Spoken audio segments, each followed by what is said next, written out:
I am on the banks of the Godavari River in Tapovan. You can see the remains of the stones, dirty water, and people move around here and there. It is 4 o'clock in the evening.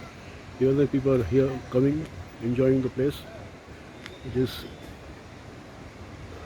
supposed to be holy. I don't know how holy it is, but people believe it is holy and they enjoy these places. On the other side, there is a place known as Sri Ram Bhagavan ka Vanavas Sthan. It is supposed to be the place where Sri Ram stayed here in Panchavati during his exile.